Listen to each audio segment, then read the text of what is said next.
The rain hammered the cracked sidewalk like 1,000 tiny fists, and under the flickering neon of a broken pawnshop sign, a girl no older than 12 sat hugging her knees.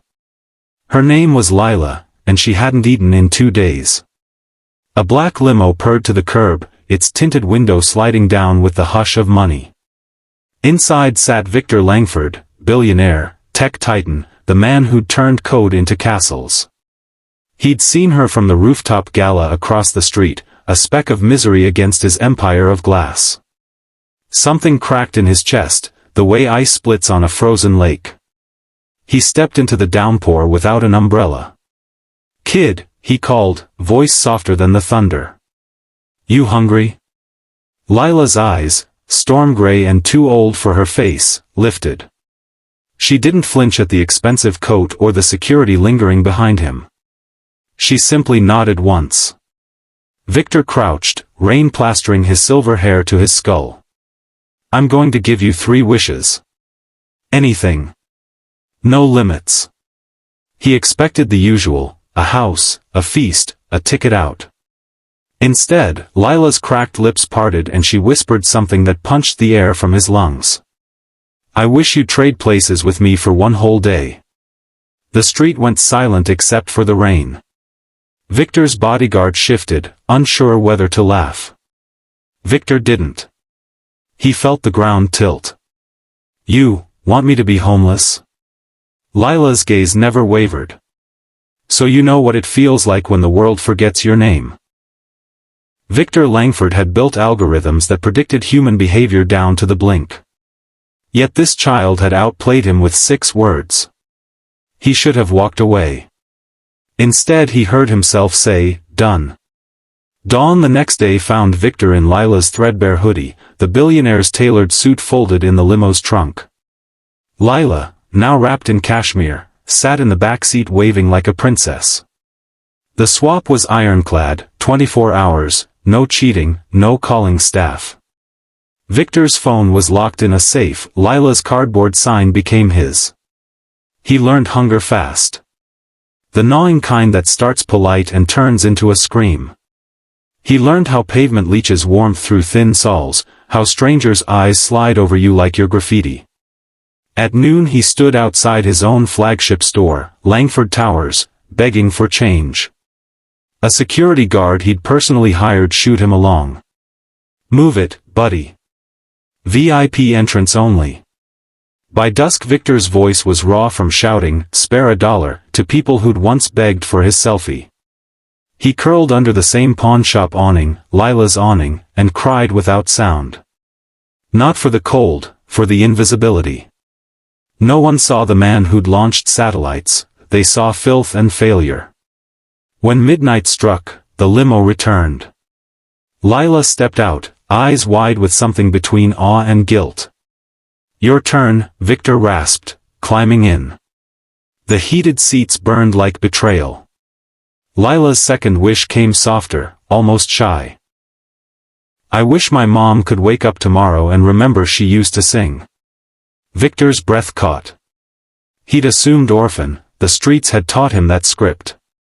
But Lila led him to a rusted trailer park where a woman named Mara lay on a cot, eyes open but empty, early onset dementia, the kind that steals mothers while they still breathe. Medical files confirmed Lila had been bounced between shelters since Mara forgot her daughter's birthday 2 years ago. Victor's fortune could buy experimental trials in Switzerland, but Lila didn't want miracles on marble floors. "Just one morning," she said. "Let her sing me the lullaby about the sparrow. Then let her forget again if she has to. I just want to hear it once while she knows it's for me." Victor made calls from the limo, quiet ones, the kind billionaires make when they don't want credit. A neurologist flew in on a private jet carrying a temporary neural bridge, a prototype never meant for market. At 6 a.m. Mara's eyes cleared like sunrise over fog. She saw Lila and gasped, "My sparrow." The trailer filled with a cracked but perfect melody. Lila sobbed into her mother's shoulder, fists clenched in flannel that smelled like home for the first time in years. Victor stood outside the screen door, pretending to check emails so no one saw the tears cutting tracks through 3 days of stubble.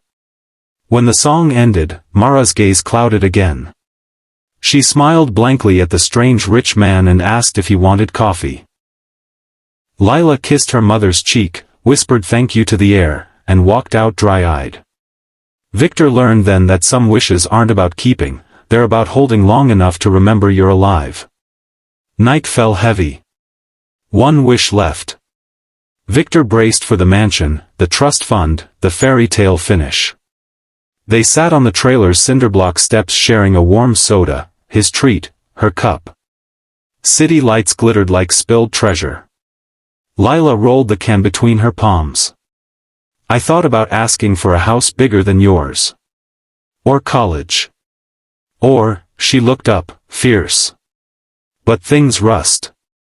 People matter.